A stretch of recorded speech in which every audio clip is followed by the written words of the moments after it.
What's up, everybody? I'm back with a new movie spoiler review. I'm doing this kind of early because later on I'm going, or at least a couple of hours from now, I'm going to be heading out to go to see the Fantastic Four movie. And for some reason, like the only earliest showing is a 3D one. Why do you need to make that movie 3D out of all the movies, or at least make it a priority as an early showing? It's whatever. I gotta catch like a 5 o'clock showing for a standard viewing. God, 3D's so stupid. Anyway, uh, we'll be reviewing Team America: World Police. It's July. It's still within like the America month. So I got one more movie next week. This to review before the theme month is over. And I've been sitting on that one for at least a couple of years. I want to watch it this year. But in any case, Team America: World Police. Oh my God, this movie, like, obviously this movie is incredible and it's hilarious.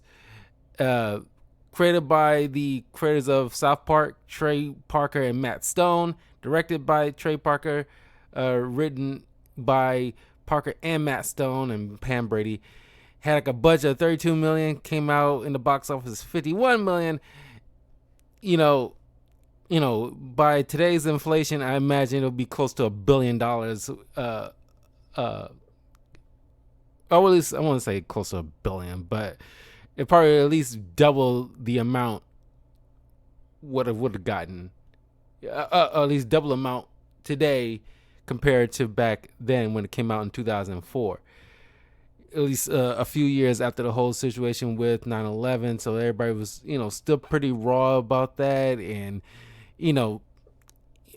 uh, uh, um, uh, you know, America's, which is kind of sad to see that, most people, not all, but most people are not very, supportive of their own freaking country.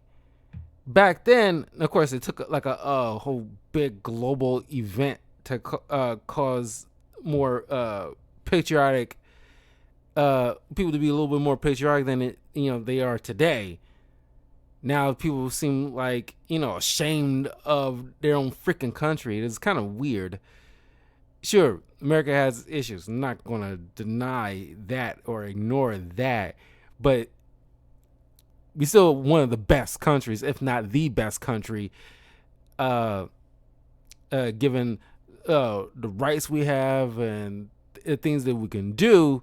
And even though capitalism has its own particular issues, but it's still like a far better thing than something like communism or anything like that. It's like, yeah, it's the best shitty car on the block. And I kind of wish we had that kind of same feeling. At least not everybody has to feel the same way, but it's still your country. And I think the last time people, America as a whole, like feel that is when the Olympics come around. Then everybody's like, "Oh heck yeah, America!" Yeah. But it's like, yeah, America is a dope freaking country. And I argue no movie, expresses that wholeheartedly than Team America. Even down to the fact that they made a freaking song that should be like at least one of America's anthems. It's like at least on the list, top 3 America's anthems. And it's like, America, fuck yeah, America's gonna say the motherfucking day, yeah. God, it's just like it gets you so pumped. It's like, it's just like such a rah moment. You know what I mean? It's just like, it's kind of like Mortal Kombat. It's just like that gets the blood pumping. It's one of those kind of things. It's like a chant. It's like a battle cry. God, you cannot listen to that song and not like wave American flag kind of moment. And you just want to get out there to just kick some ass. Ah, God, that music is so fire. But anyway, and this is one of the most quotable movies. Is on the list as one of the most quotable movies as well. But we got Trey Parker who voiced it. This is all puppet, miniature type of film. I mean, don't even know if you can quantify it as an animated thing because it's like puppeteering. But we got Trey Parker who voices Gary Johnston, Joe Smith, Carson, Kim Jong Il, Hans Blix, Matt Damon. Honestly, you can't think about like Matt Damon. I will get further into that after I sum up the story. But he also voices Tim Robbins, Sean Penn, Michael Moore, Helen Hunt, Peter Jennings, Susan Sarandon, Drunk in a Bar, Liv Tyler, Jeanine Garofalo, and other additional voices.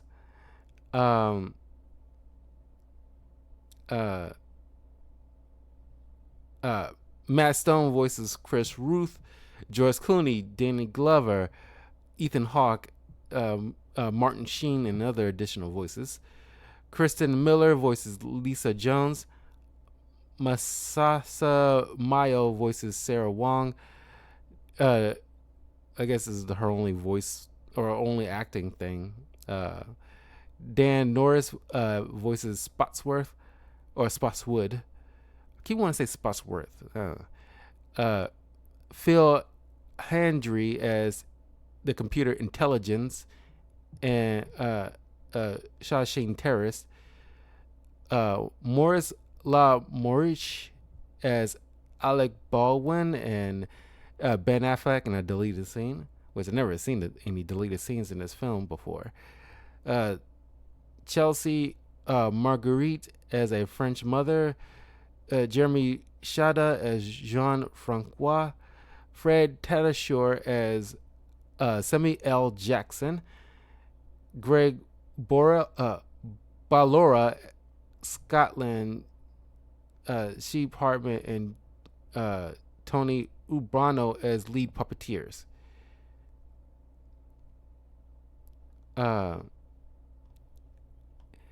So the movie begins with Team America stopping a terrorist attack in Paris, but in the process, because they,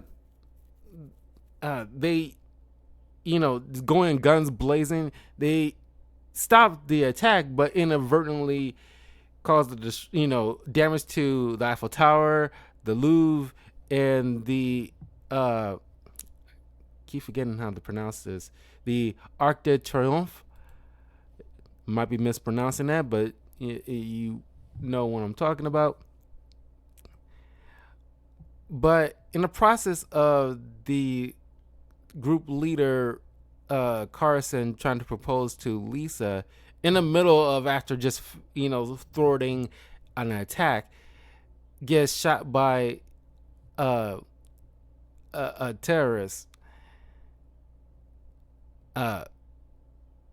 They down a man. So Spotswood ends up recruiting this American actor named Gary, who was finishing up a play called Lease as a parody on the Broadway play Rent. And of course, you got the classic song, everyone has AIDS. AIDS, AIDS, AIDS, AIDS, AIDS. Your mother AIDS, your father AIDS, your father AIDS, AIDS, AIDS.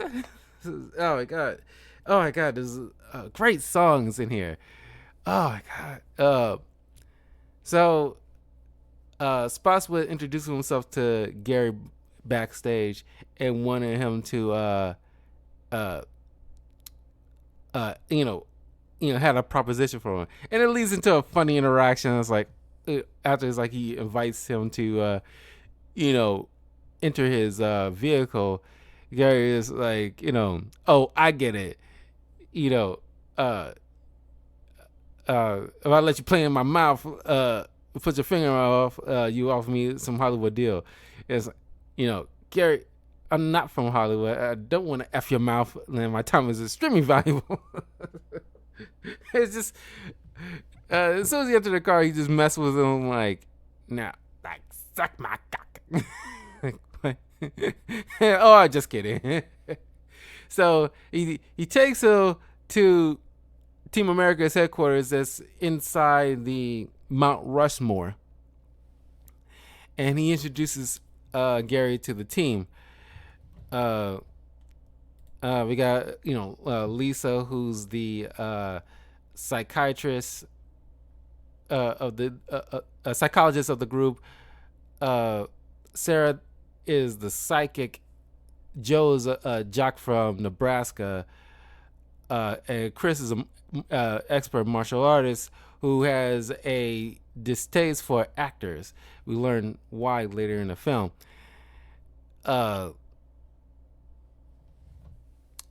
And he spots would want Gary to join the team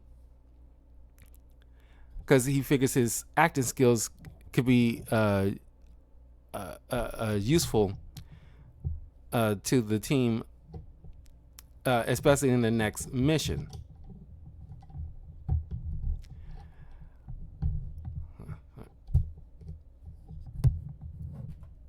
Sorry, just gotta adjust my mic a bit.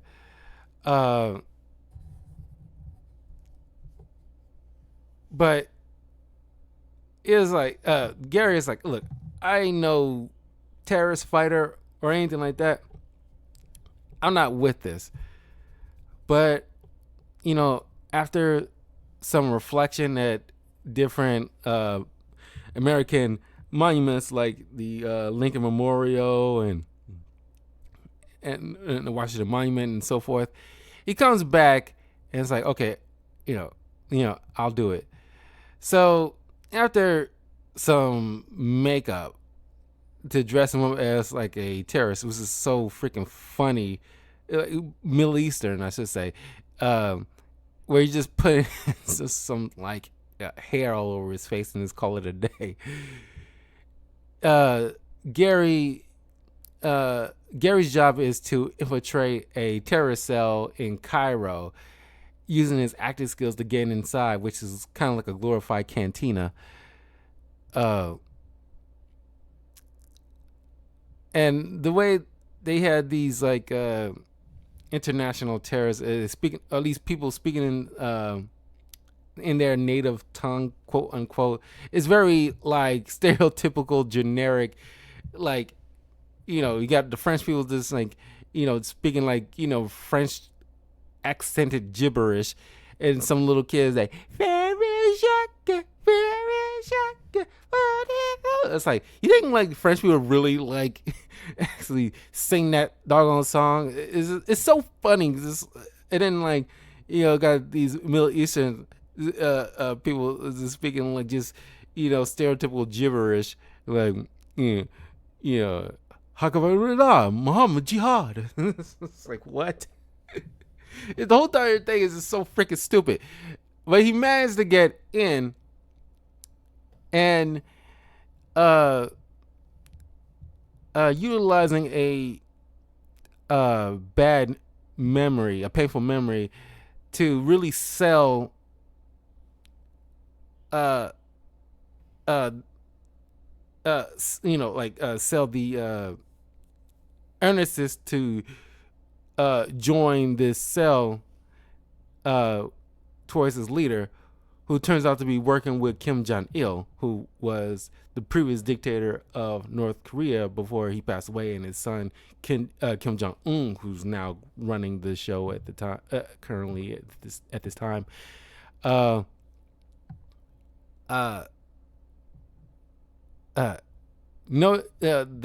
terrorist leader notices, Team America is outside, who is not being inconspicuous at all. you know, they take Gary and they go try to, you know, get out of the clutches of Team America. And so they go chase after him. Uh,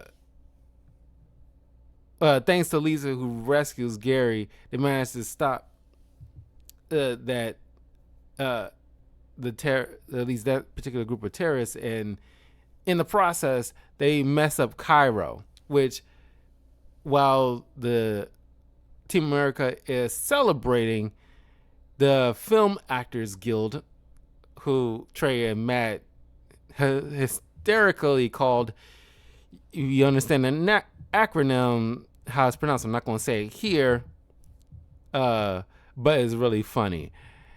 And led by Alec Baldwin, who are just utterly sick of Team America's rampant destruction and trying to police, you know, the terrorists.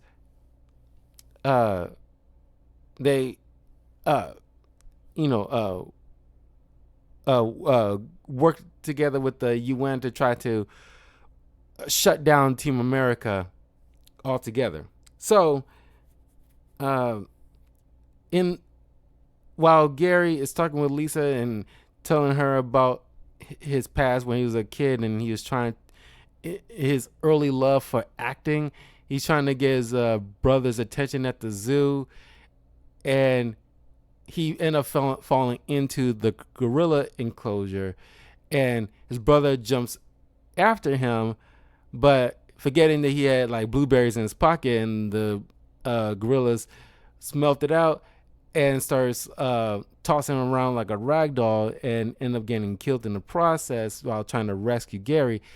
Gary, you know, harbored this kind of internal pain that, you know, because of his acting, got his brother killed. And it's like, you still pursued your acting career. You would think you would stop altogether, kind of thing. But, you know, that is probably like one of the first criticisms I have about this movie. It was like, hey, you know, why you still pursue acting if it's so traumatizing for you? But this drew Lisa closer to him, and they end up having sex, which the puppeteering, you know, of them having sex is so freaking funny. But then, after realizing, because another particular terrorist group ends up, in retaliation to what Team America did, ends up blowing up the Panama Canal. And now it really kind of heightens the hatred towards Team America, because that retaliation was, you know, in the Actors Guild, they put the blame on them. So this re-traumatizes Gary, and he ends up wanting to leave, which caused more turmoil within the team, as Sarah, who had like a thing for Gary,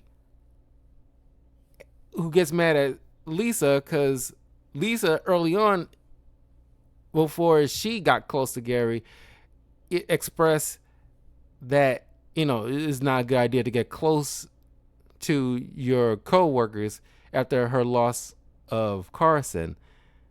But now Sarah feels betrayed, and then what is it, Joe, the jock? Joe, who had like a thing for Sarah, feels hurt because he had like a thing for Sarah. So now the team is feeling betrayed and they can't work efficiently. So now, absent Gary, they go out to try to stop. Once they figure out it was the terrorists working with the North Koreans, they go to stop them, but the mission goes tits up because they're not working, you know, in coordination. They're very off kilter, And Michael Moore infiltrates Team America's headquarters somehow and ends up with the hot dog in his hand. He ends up blowing himself up, causing utter destruction in the headquarters. The team, thinking Spotswood is dead, uh, they end up getting captured by the North Koreans. Kim Jong Il taking upon himself to utilize the Film Actors Guild, who think Kim Jong Il is like a good leader of North Korea, and not realizing he's like a legit dictator. So they decide to like work with him and the UN in order to abolish Team America. Once that goes through, Kim Jong Il plans on setting off a worldwide attack with nothing to stop him.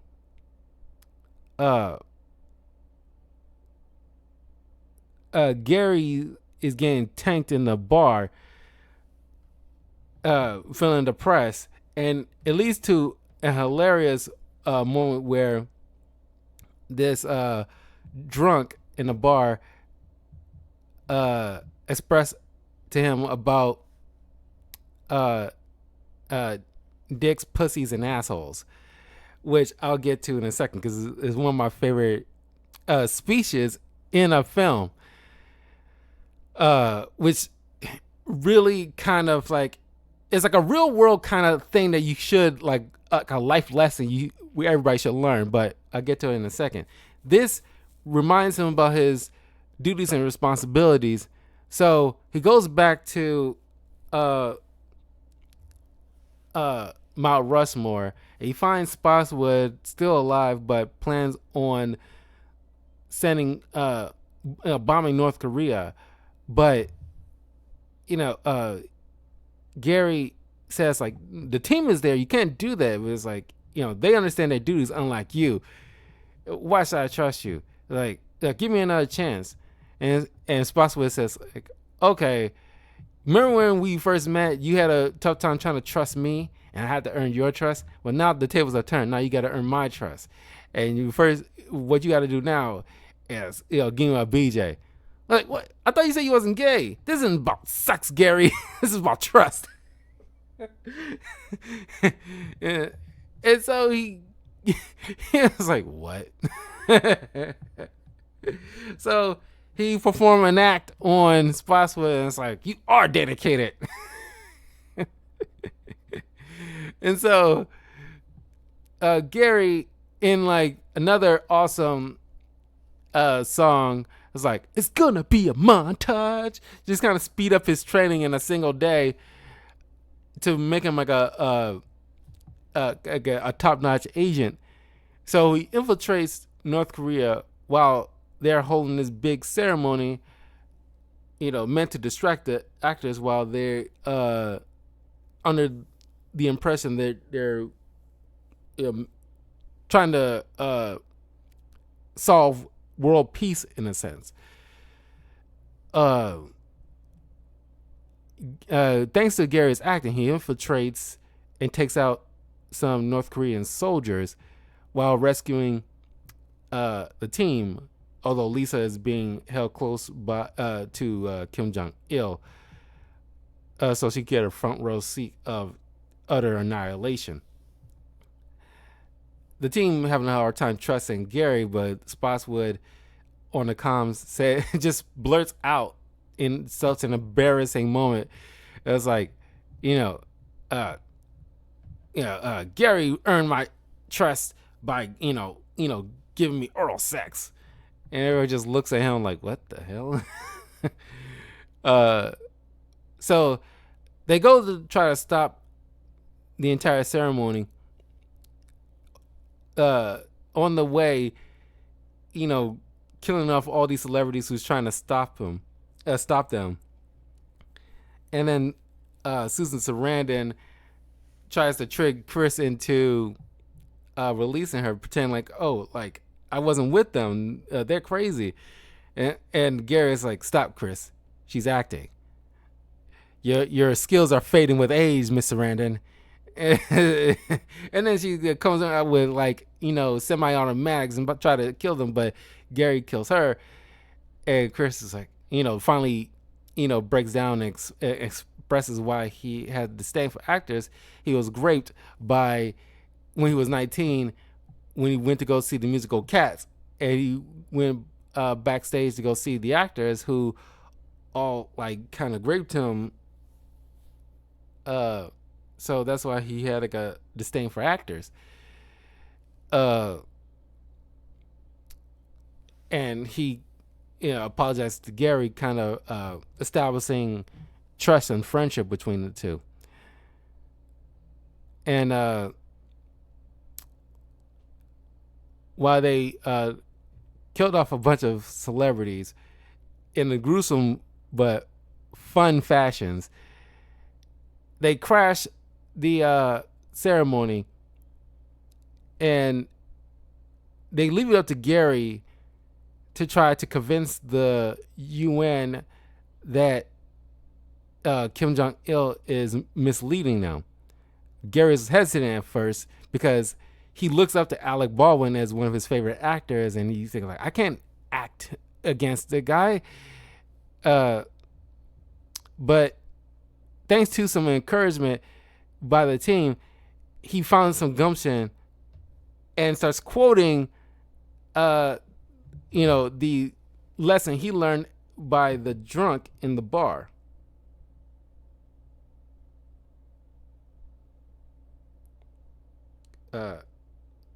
And I want to get the entire words up because I did not want to misquote this. Hold up. Okay.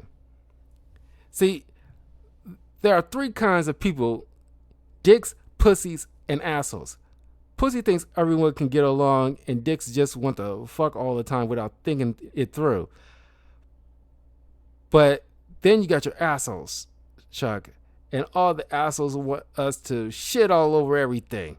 So pussies may get mad at dicks once in a while because pussy gets fucked by dicks. But dicks also fuck assholes, Chuck. And if they didn't fuck those assholes, you know what you get? You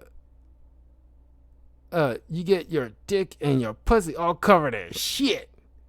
Of course, Gary, did like a different rendition of that.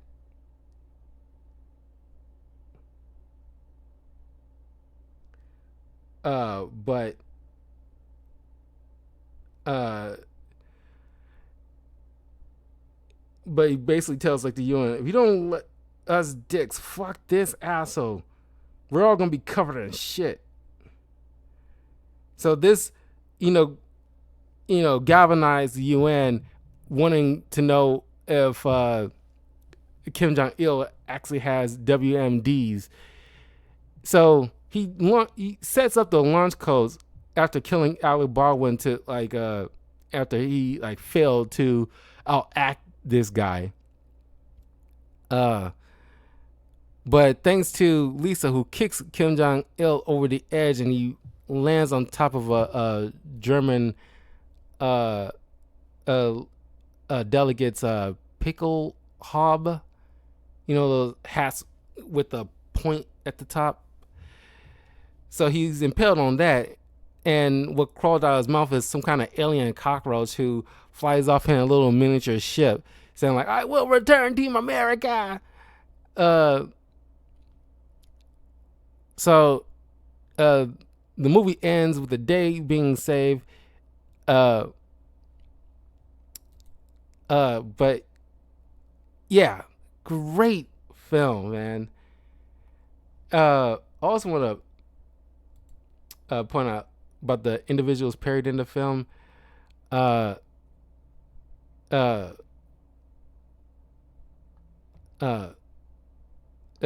terms of the reactions to the celebrities being parodied in this film were mixed. Now, South Park is not, has been known to parody a lot of celebrities over the years. Nobody's above reproach.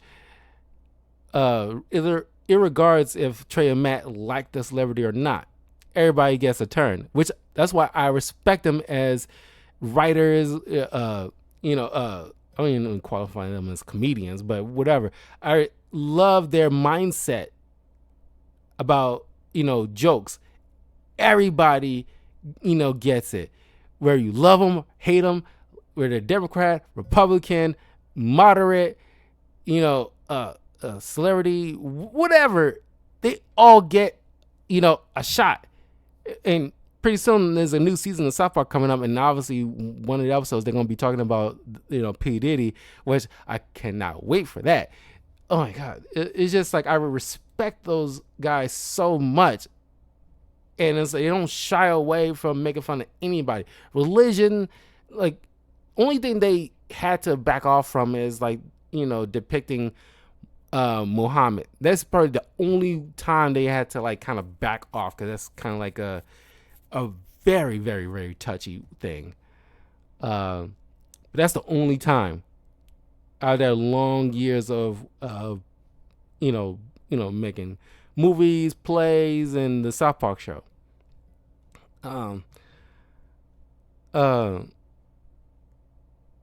Alec Baldwin found the project funny. He expressed interest in voicing his character, but it didn't work out in that way, so they had somebody else voice him. In a 2008 video interview with Time, Baldwin related how his daughter Ireland's classmates would recite Kim Jong-il's line to him, "You are worthless, Alec Baldwin."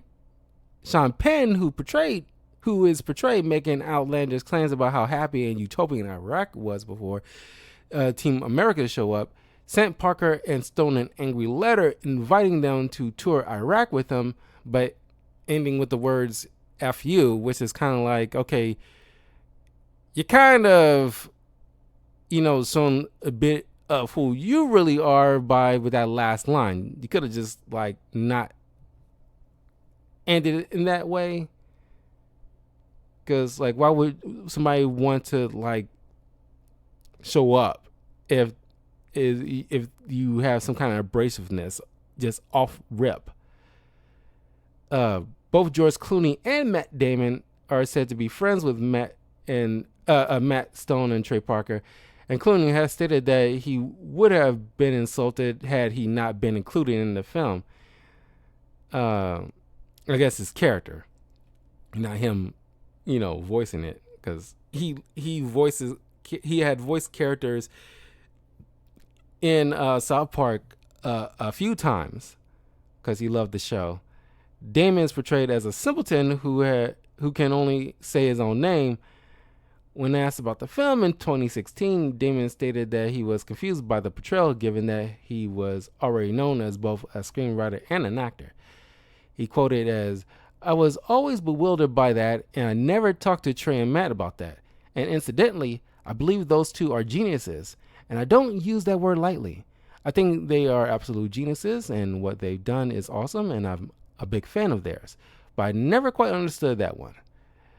Stone and Parker had earlier stated in the interview that they were inspired to give the Damon character that personality only after seeing the puppet that was made for him, which looked, quote, kind of mentally deficient. And I get their point if you look at the puppet. Kim Jong-il, a noted film buff, never commented publicly about his depiction in Team America, although shortly after its release, North Korea asked the Czech Republic to ban the film. The country refused, calling the request an effort to undermine the Czech Republic's post-communist era freedom. The filmmakers acknowledged this in a DVD extra, jokingly suggests he sings "I'm so lonely." Michael Moore is depicted as a fat hot dog eating glutton who partakes in S bombings and is referred to as a giant socialist weasel by intelligence. Stone explained the reason for this portrayal in an MSNBC interview. We have a very specific beef with Michael Moore. I did an interview and he didn't mischaracterize me or anything I said in Bowling for Columbine, but what he did do was put this cartoon titled a brief history of the United States of America, written by Moore, animated and directed by Harold Moss. Right after me, that made it look like we did that cartoon. A deleted scene also shows Meryl Streep and Ben Affleck, who portrayed with real life hand replacing his head. So yeah, overall is love. There's only probably a few actors like Sean Penn who didn't really appreciate their portrayal, but is one of those kind of people that's very, I don't want to say self-righteous or anything like that, but there's an air of superiority when you're thinking like you can, like saving the world. A kind of air of is certain leftist things that I just cannot vibe with. Whereas yeah, I understand you want to do right by the world, do your part. It's the same way with Leo DiCaprio with environmentalism. That's all well and good, but don't think you kind of levitate above the rest of us because you show you work with Greenpeace for a week kind of thing. It's kind of a dick thing to come across. Like I said, Sean Penn, what he does is a good thing, but his attitude behind it seems kind of arrogant to a degree. And so you can't, sit back and laugh at yourself, like other celebrities take it in stride. Clooney, Matt Damon, it's people, it's that musical artist Lorde.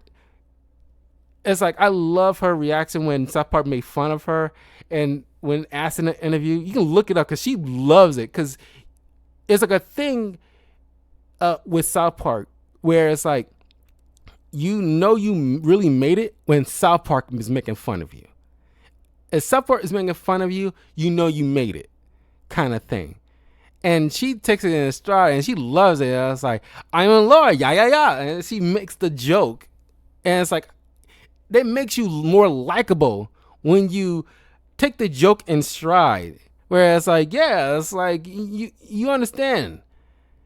But when people get in their feelings about it, when they can't take the joke, it's you don't have to like it, but you can understand it. It's yeah, it's I do this thing. I understand why people like it. It's funny, it's, you just kind of hand wave it off. It's fine. Or you can just fully embrace the joke like Lorde did. Or like Matt Damon and George Clooney did. But it's just oh my God, it's just I cannot stand certain, people or actors in particular, get in their feelings when they just can't take a freaking joke. Or at least understand the joke and why it's funny.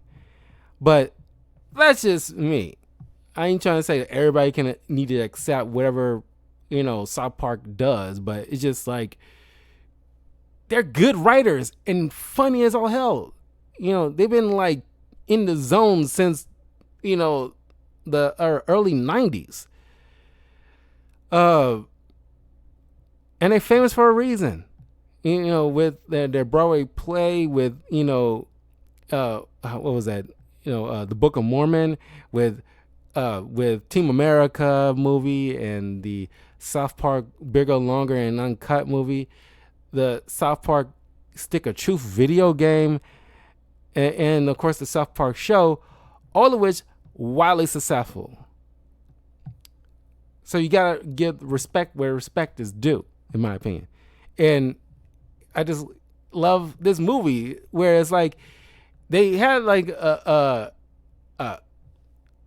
this, like I said, like they not saying like they're all like rah rah, like we love America, very, I want to say like super like patriotic or anything like that, like uber patriotic kind of thing, but they got respect for their country, but they also can make fun of their country too. And it's just like kind of like the point of the speech, where yeah, because it's like a thing here. It's kind of like a theme of the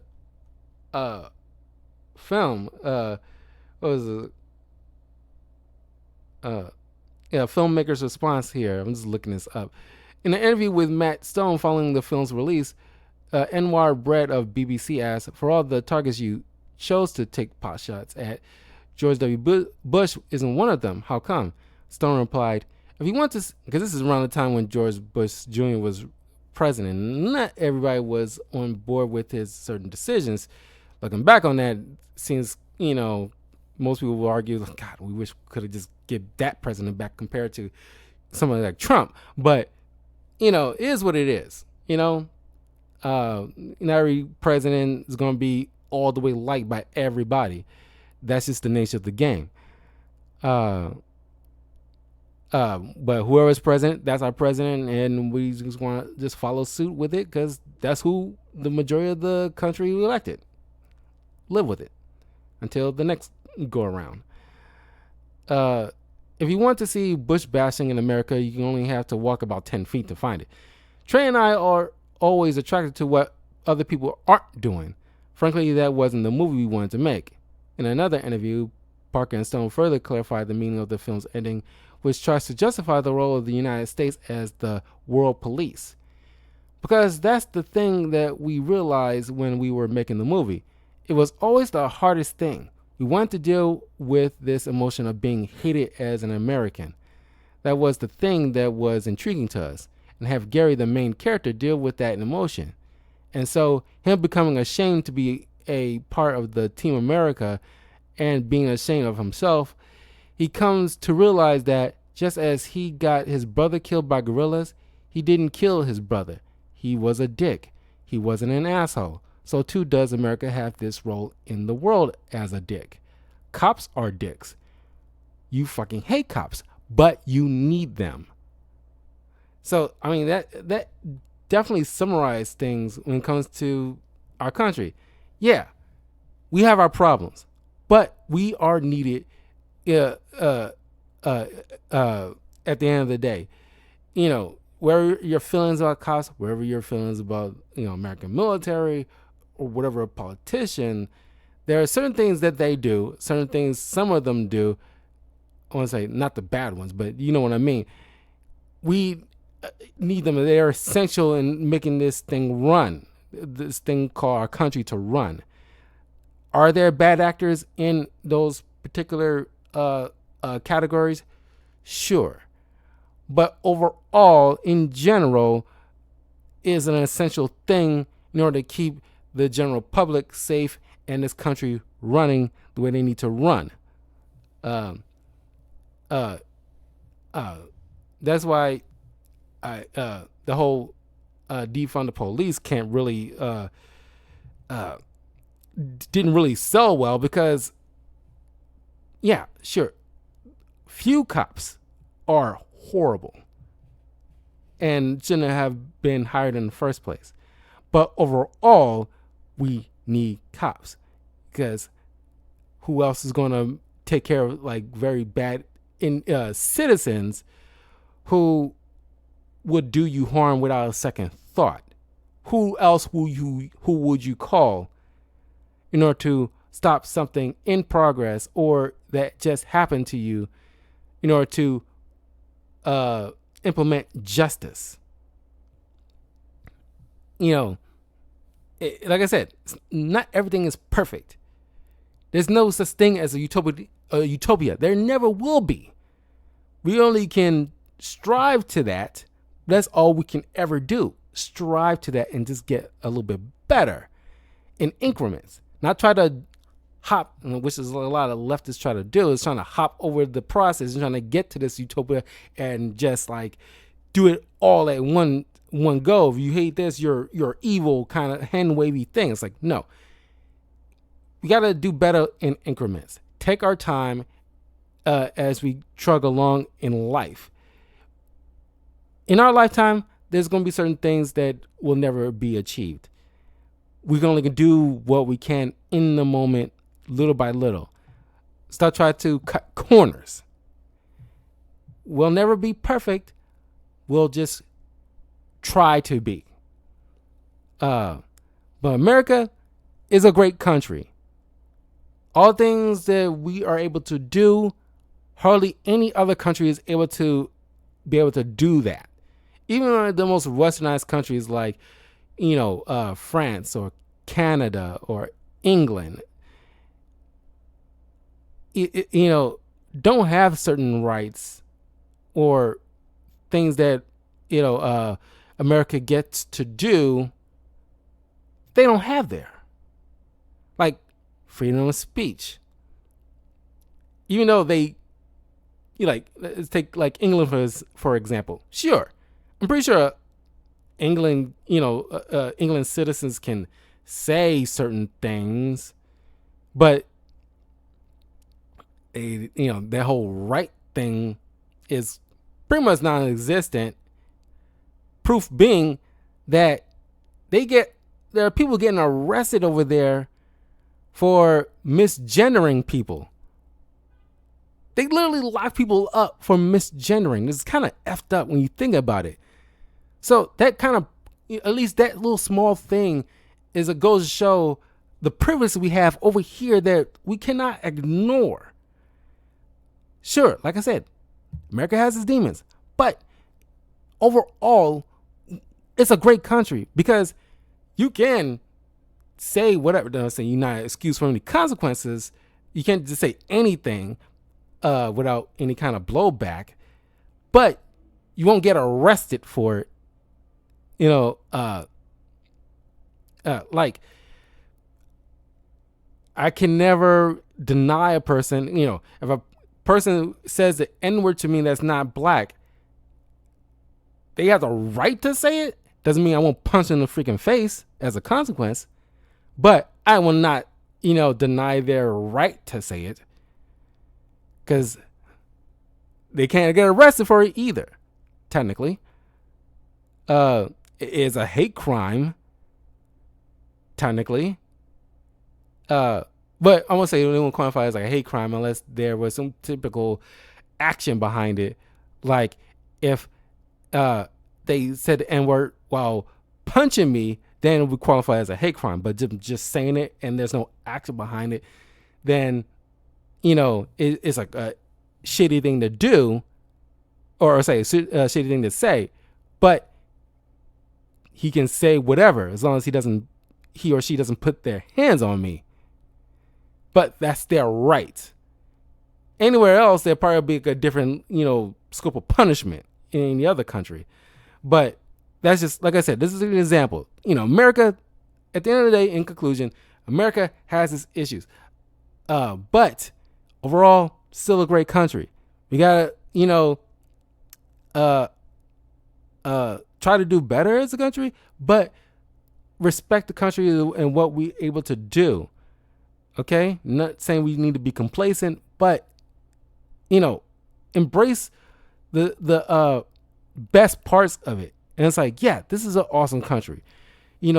Baseball, apple pie, Superman, the American way. This is like still an awesome country. And you gotta be proud that you're in it, because not every country get to do what we can do. There's some beauty in that. But anyway, that's just my, overall, critique of Team America, World Police. It's a great movie. Great to revisit this. It's so freaking funny. But anyway, next week I will be reviewing one more movie. I forgot there's one more week in July. I'll be reviewing the David Hasselhoff film. I'm gonna leave that as like a hint. I'm not gonna say what it is, but I'm gonna leave it as a hint. It's a David Hasselhoff movie that I've been sitting on for a couple of years now. But I figured, okay, now's the time I can just go ahead and talk about it. But anyway, I will see you guys tomorrow. Getting back to more Expedition 33 because I just need to. I've been grinding, leveling up my characters a little bit before the next, mission. But I will see you guys soon. Take care. Peace.